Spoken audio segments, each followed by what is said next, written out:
Welcome back to the channel. Thanks for joining me again. So today I'm just going to cover a real basic, very easy and effective method of cleaning aluminum parts. You know, a lot of these parts are textured and it almost feels like no matter what you do with them, they never get as clean as you'd like them.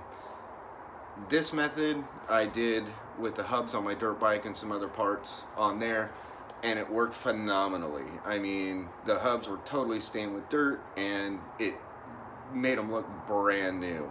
So hopefully we'll get the same results out of what we're doing today. And I'm also gonna try something that I'll get to in a second. But first, this is what we're gonna be working with. This is an extra one.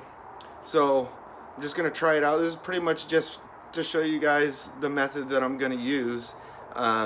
And everything else I pull off that is, you know, has this rough finish on it is gonna get cleaned the same way.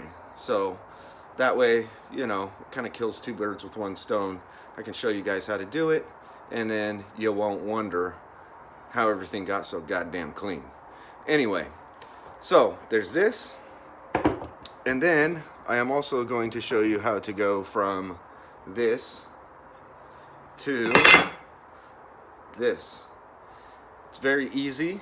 I'm hoping that the method that I'm going to use to clean, I can't remember, that's an air control valve or exactly what it's called.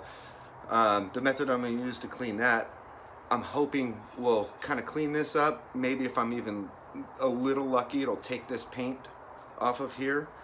If not, I may have to try something else to get that paint off because it's kind of chipped. Trying to feather out those chips is not something that I'm interested in doing, so I'd rather just remove the paint altogether.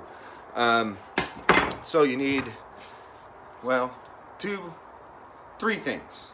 You need an air compressor, something that has a decent amount of capacity. I've got one of those 30-gallon, 6.5 horsepower Craftsman deals. I've had it since I was probably 17 years old, and it's freaking awesome. It's never let me down. Second, blast gun. Harbor Freight, 15 bucks. It's awesome. Third, baking soda. So yes, it's just soda blasting. Baking soda is biodegradable, so you can do it outside without worrying about putting any nasty chemicals or anything out. And you can, you know, once you're done, the cleanup is really easy. You just hose it all down.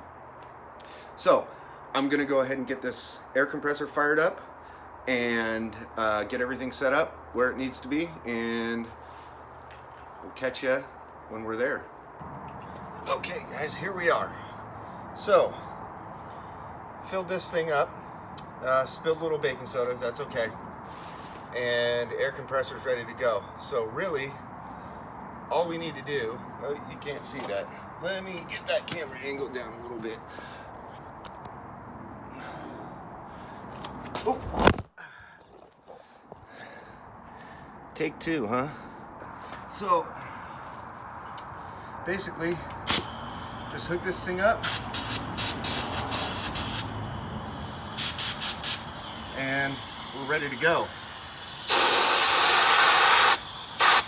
First of all, take a look at this. It's not super dirty, but the chrome is kind of shitty.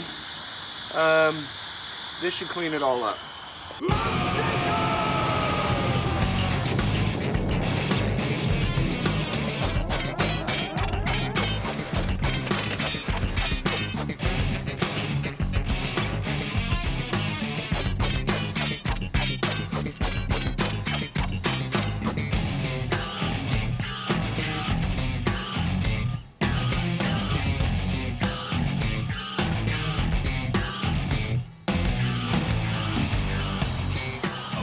So, turns out, not abrasive enough to really clean this at all.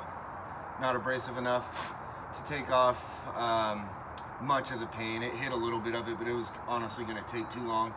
I'll try the brake fluid with this, see if that'll take it off. Otherwise, maybe just some paint stripper. oops, you got to use quite a bit of that stuff, and it makes a hell of a mess. But look at this. Check this out. I mean, look how clean that thing is. I mean, it's not perfect, but it's a 30-year-old part too, because this came off my 93. I mean, that thing is spiffy. I did make sure that I taped off the bottom and the plastic. I didn't know whether or not the abrasion would mess the plastic up, plus I didn't want to get it in the electrical connector, so just tape that up. This is super easy. Just cover it with tape, go around this with a razor blade at a 45-degree angle.